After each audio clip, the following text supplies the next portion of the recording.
Hello guys, welcome back on your own stars academy.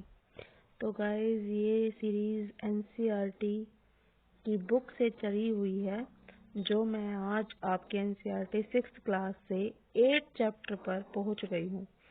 और ये मैंने आपके लिए 8 चैप्टर के क्वेश्चंस बनाकर लेकर आई हूं।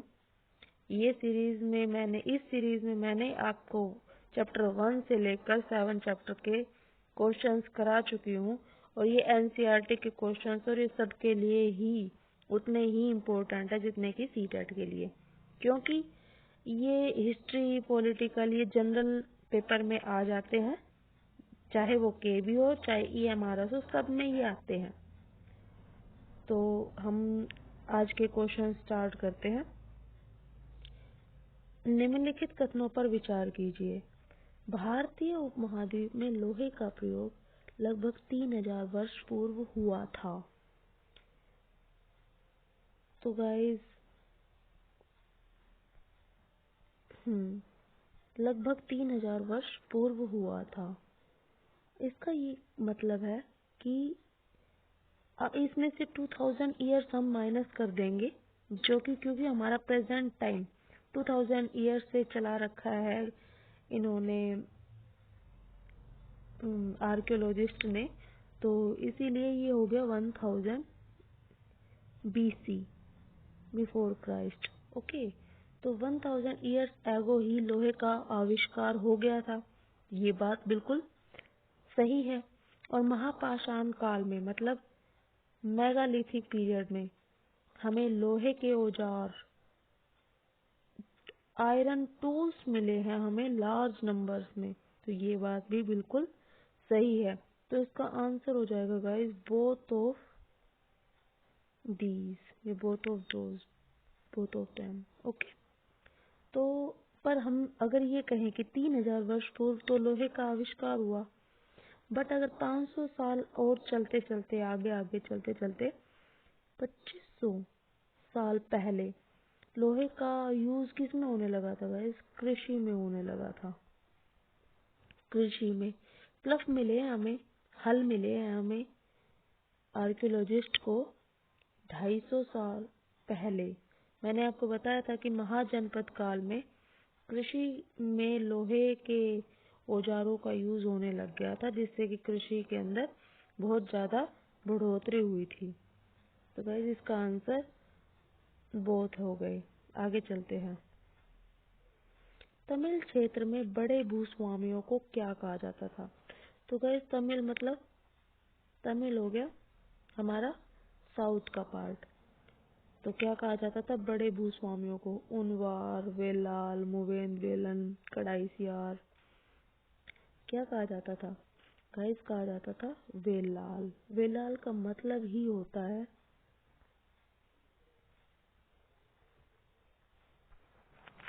धनी किसान।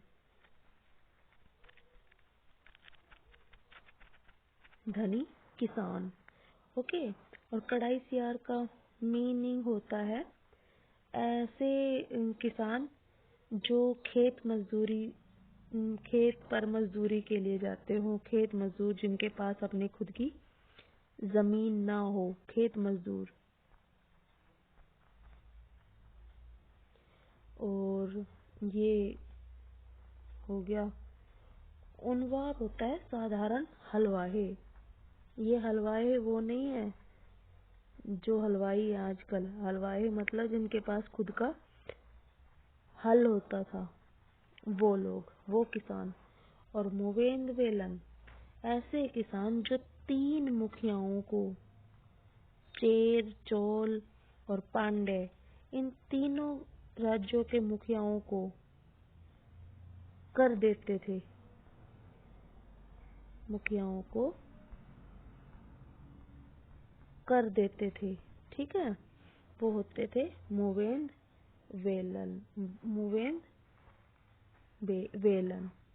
और एक और बात है गाइस, ये जो वेलाल होते थे, इनको राजा उपाधि भी देते थे। कि क्या उपाधि देते थे, ये मोस्ट इम्पोर्टेंट है। ये है अरयार की, अर अरैयार, अरैयार की उपाधि देते थे जिसका मीनिंग होता है प्रधान। ओके, ये याद रखना गाइस, ये चारों टर्म्स ना मोस्ट इम्पोर्टेंट है, पूछ लिए जाते हैं एग्जाम में। कोई ना कोई इनमें से एक भी वर्ड देकर पूछ लिया जाता है कि ये क्या होते हैं, क्या कहाँ पर होते हैं, ऐसे। तो इसका आंसर तो हो जाएगा वेलाल। आगे बढ़ते हैं। निम्नलिखित कथनों में से कौन सा सत्य नहीं है? गाइस सत्य नहीं पूछा है। तो देश के उत्तरी भागों में, मतलब कि नॉर्दर्न पार्ट में, गांव का प्रधान व्यक्ति ग्राम भोजक होता था। गाइस बिल्कुल सही है। उसका पद आनुवंशिक होता था, ये भी सही है। ग्राम भोजक पद की प्राप्ति के लिए राजा द्वारा चयन होता था। नहीं गाइस, जब ये यहाँ पे ये सही है कि आनुवंशिक होता था उसका पद, तो राजा द्वारा थोड़ी ना चुना जाएगा वो, ये रॉन्ग हो गया। मतलब हमारा आंसर यही है। और राजा इन्हें राजस्व एंड न्यायिक कार्य सौंपते थे, मतलब कि रेवेन्यू कलेक्ट करने का और जुडिशियल वर्क करवाने का काम इनको सौंपते थे। तो हमारा आंसर हो जाएगा सी। फोर्थ क्वेश्चन पर, निम्नलिखित कथनों में से कौन सा सत्य है? सत्य बताना है। सत्य मतलब राइट। स्वतंत्र किसानों को गृहपति कहा जाता था। जिन व्यक्तियों के पास अपनी जमीन नहीं होती थी उन्हें कमकार कहा जाता था। तो गाइस ये दोनों ही सत्य है। ये कमकार, कमकार तो कहा जाता था संस्कृत में, संस्कृत में कहा जाता था कमकार। और अगर हम प्राकृत भाषा में बोले, क्या कहा जाता था? कमकार। ये गाइस ये याद रखना, अगर ऐसे बोल दिया जाए कि जिन व्यक्तियों के पास अपनी जमीन नहीं होती थी उन्हें कमकार कहा जाता था, तो भी ये बात सही रहेगी। ये शब्दों का हेर फेर कर लेते हैं और क्वेश्चंस को घुमा देते हैं, फिर बच्चे हो जाते हैं परेशान। ठीक है, तो हमारा आंसर हो जाएगा इस क्वेश्चन का both true. Both are true हो जाएंगे, बोथ ट्रू। आगे बढ़ते हैं। आहत सिक्कों का आकार कैसा था? आकार कैसा था? आहत सिक्कों का आकार कैसा था? आयताकार, वर्गाकार, वृत्ताकार। तो गाइस तीनों ही तरह के इसके आकार होता था। पंच मार्क्ड कॉइन का, पंच मार्क, मैंने कल आपको इसके बारे में बताया था। अगर किसी को पता करना है तो कल की वीडियो देख लेना, परसों की, क्योंकि कल तो संडे था। तो इसका हमारा आंसर हो जाएगा 1, 2 एंड 3। तीनों ही ऑप्शंस बिल्कुल सही है। तो गाइस इसमें ये सत्य बताना है, हमें ट्रू बताना है। सिक्कों को धातु की चादर काटकर अथवा धातु के चपटे गोलिकाओं से निर्मित किया जाता था। चपटे या चादर काटकर, तो ये बात बिल्कुल सही है। और इन सिक्कों का प्रचलन ईसा की आरंभिक सदियों तक चलता रहता था। इन सिक्कों का प्रचलन ईसा की आरंभिक सदियों तक चलता रहा था। तो गाइस ये बात भी बिल्कुल सही है। तो हमारा आंसर सी हो जाएगा, बोथ आर ट्रू। पढ़िए और शहर की पहचान कीजिए। यह शहर कुषाणों की राजधानी थी। हाँ, आगे देखते हैं। यह शहर उत्कृष्ट मूर्तियां बनाने का केंद्र था। तक्षशिला, पेशावर, उज्जैन, मथुरा। तो गाइस इसका आंसर हो जाएगा मथुरा, क्योंकि कुषाणों की 2 राजधानियां थी, एक तो पेशावर और एक मथुरा। तब मथुरा थी जहाँ पर उत्कृष्ट मूर्तियां बनाई जाती थी। एक और बात है गाइस इससे रिलेटेड, कुषाण कुषाण वंश में ना मूर्ति कला के दो बड़े केंद्र थे। एक थे तक्षशिला और एक था मथुरा। बट जो तक्षशिला था वो गांधारों की राजधानी थी और ये मथुरा कुषाणों की राजधानी थी। तो इसीलिए मथुरा इसका आंसर हो जाएगा, क्योंकि मैंने कुषाणों की राजधानी पूछा, ना कि गांधार की। आगे बढ़ते हैं, ये हो जाएगा मथुरा। निम्न में से लाल चमकदार मिट्टी का बर्तन बताना है। ये क्वेश्चंस मैं बहुत कराती हूँ, ये मिट्टी के बर्तन, पॉट्स वगैरह, क्योंकि एक क्वेश्चन आपको इसमें से देखने को जरूर मिलेगा। Amphora, NBPW, अरेटाइन, PGW। तो इसका आंसर है गाइस अरेटाइन। ठीक है, लाल चमकदार।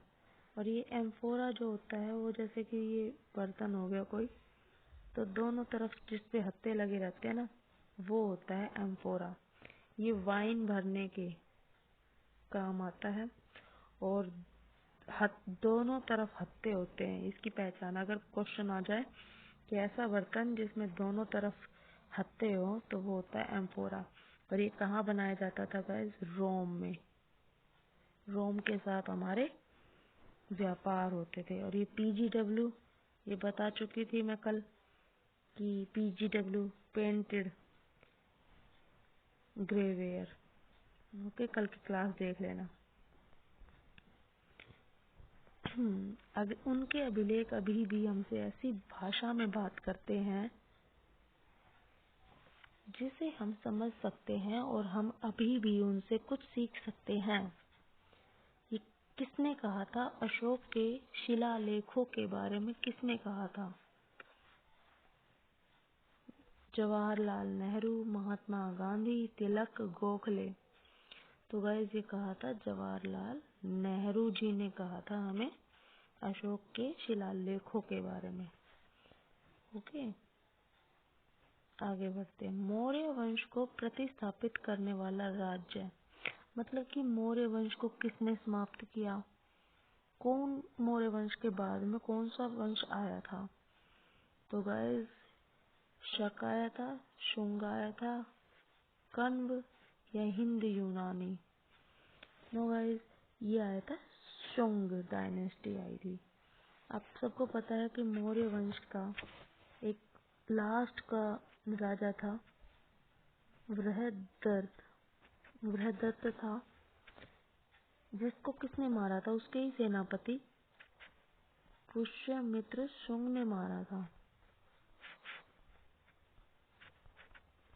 और शुंग डायनेस्टी चला दी थी। ठीक है। नासिक अभिलेख को किसने लिखवाया था, या नासिक अभिलेख को लिखवाया था? गौतमी पुत्र सातकर्णी, गौतमी बलश्री, वशिष्ठी पुत्र पुलवामी, नागभट्ट प्रतिहार। तो वैसे अगर क्वेश्चन आया है किसने लिखवाया था, तो इसका आंसर है गौतमी बलश्री। बट अगर क्वेश्चन आता कि नासिक अभिलेख किसके बारे में है, तो आंसर हो जाता है ये गौतमी पुत्र सातकर्णी। ठीक है। और ये गाइस, ये जो नागभट्ट प्रतिहार है, इसका ना एक प्रशस्ति मिली है। कौन सी? ग्वालियर प्रशस्ति मिली है इसकी, याद रखना कि ग्वालियर प्रशस्ति किससे रिलेटेड है? नागभट्ट प्रतिहार से। तो guys, Nashik inscription was written by Gautami Balashri, जो कि गौतमी पुत्र सातकर्णी की माँ थी। तो गाइस, ये देख सकते हो आप कि उस टाइम पर औरतों का कितना ज्यादा सम्मान होता था, या उनकी ही चलती थी, क्योंकि ये सातवाहन जो वंश के राजा थे, ये अपने नाम के आगे अपनी माँ का नाम लगाते थे। तमिल साहित्य की रचनाओं को संगम साहित्य क्यों कहा जाता है? ऑप्शंस देखते हैं। यह राज्य 3 नदियों के संगम पर स्थित थे। इन रचनाओं में 3 भाषाओं का मिलन है। इनका संकलन तीनों राज्यों के कवि सम्मेलन में किया जाता था। उपरोक्त में से कोई नहीं। तो गाइस इनका आंसर हो जाएगा, इनका संकलन 3 राजाओं के कवि सम्मेलन में किया जाता था। और ये गाइस ये 3 राज्य कौन कौन से थे, मैंने अभी भी बताया था आपको, ये थे चेर, चोल एंड पांडे। इन तीनों का संगम होता था कवि सम्मेलन में। और इनकी जो भाषा होती थी वो कौन सी होती थी गाइस, तमिल। तमिल भाषा में अपनी साहित्य का संकलन करते थे, ठीक है। जैसे कि आपने पढ़ा भी था अभी वहाँ पे कि मूवेन वेलन तीनों राज्यों को कर देते थे, ठीक है। ठीक है, आगे बढ़ते हैं। ये कहाँ होते थे गाइस, मदुरई शहर में होते थे। एक और इम्पोर्टेंट इसका, मदुरई। मदुरई शहर में इनका संकलन होता था, इनका सम्मेलन होता था। आगे बढ़ते हैं। मौर्योत्तर काल में वस्त्र उत्पादन के प्रमुख केंद्र थे। कौन कौन से थे, वाराणसी तथा मदुरई, मथुरा तथा मदुरई, पेशावर तथा मथुरा, तक्षशिला और उज्जैन। तो guys answer will be A option, Varanasi and Madurai. ये उसके वस्त्र उत्पादन के मुख्य केंद्र थे। निम्नलिखित कथनों में से कौन सा सत्य नहीं है, ये नहीं है। संगम कविताओं में मूवेंदार शब्द का उल्लेख होता है जिसका अर्थ है 3 मुखिया। हाँ गाइस ये तो सही है, मैंने अभी पहले भी आपको करवाया था। जिसमें भी मूवेंद लग गया तो वो 3 मुखिया से रिलेटेड हो गया। और इन मुखियाओं के सत्ता के 2 केंद्र थे, जिनमें से एक तटीय था और एक अंदरूनी क्षेत्र पर था। तो गाइस ये क्वेश्चन ना ये नहीं है, नो ट्रू नहीं आएगा, यहाँ पर ट्रू आएगा। तो गाइस क्योंकि ये भी सही है, 2 केंद्र होते थे, एक तो तट पर होता था, समुद्र के तट पर, और एक अंदरूनी क्षेत्र में भी होता था, ठीक है। जैसे कि वो कावेरी पट्टनम हो गया, तो पट्टन का मतलब ही पोर्ट होता है और दूसरी अलग होता था। जैसे कि कावेरी पट्टनम चोलों की राजधानी थी। तो इसका आंसर हो जाएगा बोथ ट्रू। मौर्य साम्राज्य के पतन के बाद भारत में निम्नलिखित में से कौन पहला आक्रमणकारी आया। पहला आक्रमणकारी कौन था, क्योंकि मौर्य साम्राज्य के टाइम पर तो पूरा भारत एक ही था, पर उसके पतन होने के बाद में ये जो भारत था उसमें भी छोटे छोटे कई राज्य बन गए थे। तो सबसे पहले भारत में किसने आक्रमण किया बाहर से, तो गाइस ये बिल्कुल सही है, हिंदी यूनानी ने किया था। उसके बाद शक,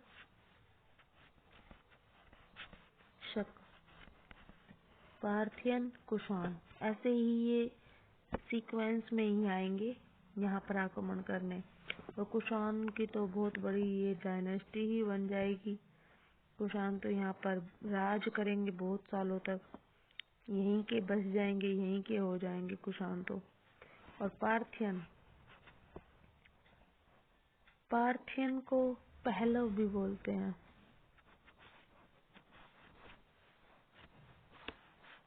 पल्लव नहीं है ये गाइस, पहलव है, पहलव। ओके।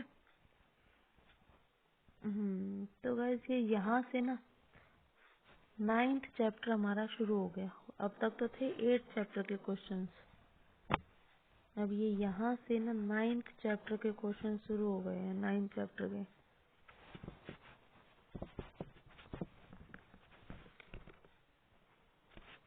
देखते हैं।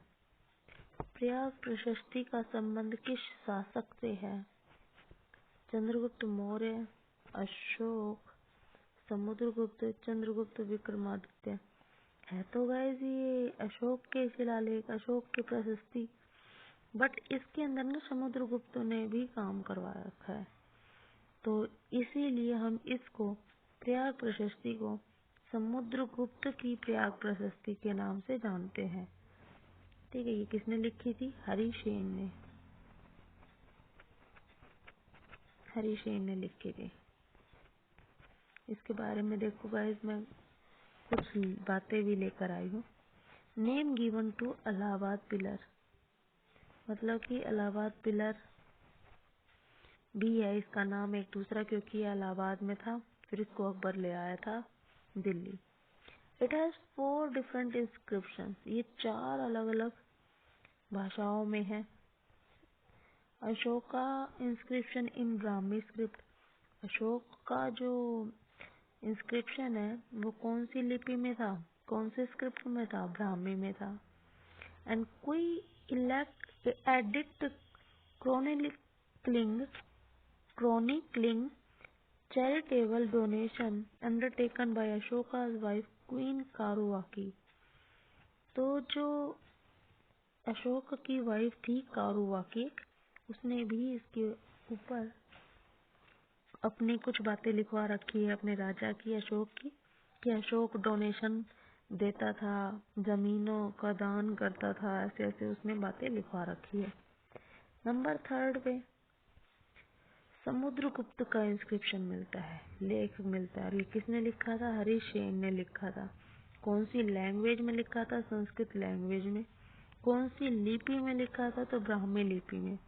It mentions Samudragupta conquest and boundaries of Gupta empire, और इसमें समुद्रगुप्त के बारे में, उसके शासन के बारे में, और गुप्त एम्पायर के बाउंड्रीज के बारे में, कि कहाँ तक फैला हुआ था गुप्त एम्पायर, ये बताया गया। और इसमें 4th जहांगीर ने भी अभिलेख लिखवा रखा है पर्शियन लैंग्वेज में। आगे गाइस, निम्नलिखित कथनों में से कौन सा सत्य है? सत्य बताना है। सत्य, प्रयाग प्रशस्ति में हरिसेन ने समुद्रगुप्त को ईश्वर के समकक्ष बताया है। हाँ तो गाइस, ये समुद्रगुप्त का राज्य कवि था हरिसेन। ये अपने राजा को और भी बढ़ा चढ़ाकर अपने राजा की प्रशंसा करेगा। तो ये बात बिल्कुल सत्य है कि ईश्वर के समकक्ष बताया उसने अपने राजा को, समुद्रगुप्त को। दूसरी बात, समुद्रगुप्त ने स्वयं को अपने सिक्कों पे वीणा बजाते हुए दर्शाया है। गाइस, ये भी सत्य है। ये गाइस, ये बात सही है कि उसने स्वयं को सिक्कों पे वीणा बजाते हुए दर्शाया। दोनों बातें ही सही है। तो 1 और 2 दोनों ही सही है। समुद्रगुप्त की दक्षिण के राजाओं के प्रति, दक्षिण के राजाओं, साउथ के राजाओं के प्रति क्या नीति थी, क्या पॉलिसी थी? उन्हें अपने राज्य में मिला लेना, कर के बदले शासन करने की अनुमति देना, वैवाहिक संबंध स्थापित कर उन्हें अपना सहयोगी बनाना, या अपने दरबार में उपस्थित होने के लिए कहना। तो गाइस, ये होगा बी ऑप्शन, कर के बदले शासन की अनुमति प्रदान करना, कि भाई तुम मुझे सिर्फ कर देते रहो, टैक्स देते रहो और अपना राज करते रहो। इस नीति को क्या बोलते हैं? इस नीति को बोलते हैं मोक्ष। रुको रुको रुको, मोक्ष नहीं, ग्रहण। पहले तो वो ग्रहण करता उनको, फिर उनको मोक्ष मतलब उनको छोड़ देता उनके अनुग्रह पर। ठीक है, ये नीति थी उसकी। मोक्ष नहीं, ग्रहण, मोक्ष, अनुग्रह। आगे बढ़ते हैं। निम्न कथनों में से कौन सा सत्य है? समुद्रगुप्त की माता का संबंध लिच्छवी कुल से था। उसकी माता जो थी वो लिच्छवी कुल से थी, और समुद्रगुप्त अपने वंश का एकमात्र शासक था जिसने महाराजा धीराज की उपाधि धारण की थी। हाँ गाइस, ये बात गलत है और ये बात सही है। उसकी माता का नाम था कुमार देवी। कुमार देवी, तो वो लिच्छवी कुल से थी। बट ये बात गलत है गाइस, कि क्योंकि उसके जो पिताजी थे चंद्रगुप्त सेकंड, उसने भी महाराजाधिराज की उपाधि ली थी। ठीक है, तो इसका आंसर हो जाएगा ओनली 1। आगे बढ़ते हैं। निम्न में से किस गुप्त शासक ने शकरी की उपाधि ली थी? शकरी मतलब कि शक प्लस अरी, ये होता है शक का दुश्मन, अरी होता दुश्मन, शत्रु। तो ये ली थी गाइस चंद्रगुप्त द्वितीय ने ली थी। देखो इधर है भी, ये लिखा हुआ भी है। विक्रम संवत चलाया था। 58 ईसा पूर्व में प्रारंभ होने वाले विक्रम संवत को परंपरागत रूप से गुप्त राजा चंद्रगुप्त द्वितीय के नाम से जोड़ा जाता है कि उन्होंने शकों पर विजय के प्रतीक के रूप में इस संवत की स्थापना की और विक्रमादित्य की उपाधि धारण की। एक बात हो रहा है, विक्रमादित्य की उपाधि ना बहुत सारे राजाओं ने ली। ये उपाधि तब लेते थे राजा जब वो किसी बाहर के या दूसरे देश से आए हुए लोगों को पराजित करते थे, तब वो विक्रमादित्य की उपाधि धारण करते थे। कोई भी राजा हो तो वो कईयों ने ले रखी विक्रमादित्य की उपाधि।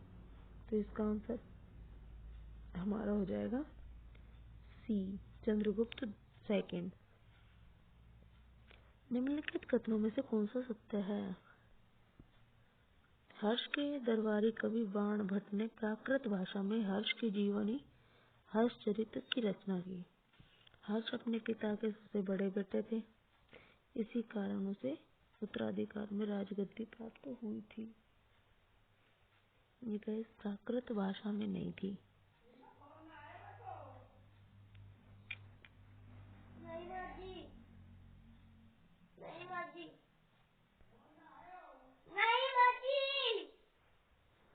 संस्कृत में थी। और ये बात भी गलत है कि ये सबसे छोटे बेटे थे।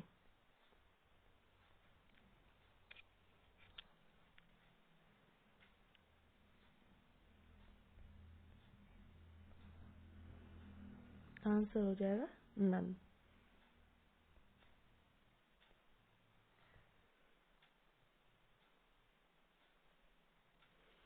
हर्षवर्धन और पुलकेशिन के मध्य किस नदी के किनारे युद्ध लड़ा गया? तो गाइस ये लड़ा गया था नर्मदा नदी के किनारे पर। ये यहाँ है गाइस, ये यहाँ, ठीक है। हर्षवर्धन और पुलकेशिन के मध्य युद्ध लड़ा गया था, जिसमें हर्षवर्धन की हार हुई थी और पुलकेशिन द्वितीय जीत गया था। और ये बात हमें हर्षवर्धन की हर्षचरित में नहीं मिलती, पुलकेशिन की में मिलती है। पुलकेशिन की जो एक ऐहोल प्रशस्ति है उसमें मिलती है।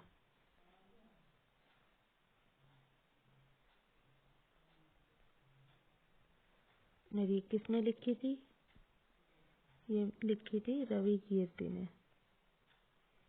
देखो ये गाइस, ये क्वेश्चन आ गया, ऐहोल प्रशस्ति का लेखक कौन था? रवि कीर्ति। और अगर ऐसा पूछ लिया जाए कि ऐहोल प्रशस्ति किसके बारे में है, पुलकेशिन द्वितीय के बारे में है। तो गाइस ये यहाँ पर हमारे क्वेश्चंस फिनिश होते हैं। एक गाइस ये बात है इसमें कि ये जो संस्कृत भाषा में कब से लिखी जाने लगी? ये लिखी जाती थी तब जब से कालिदास थे, कालिदास, उन्होंने अभिज्ञान शकुंतलम लिखी थी, तब से लिखी जाती थी ये संस्कृत भाषा में कोई भी रचना। ठीक है, तो गैस ये हमारी वीडियो यहीं फिनिश होती है। मैं कल इस 9 चैप्टर के कुछ क्वेश्चंस और बनाकर लेकर आऊंगी और 10 चैप्टर भी मैं कल करवाऊंगी। ओके। तो guys share and like my channel please. Thank you, bye bye.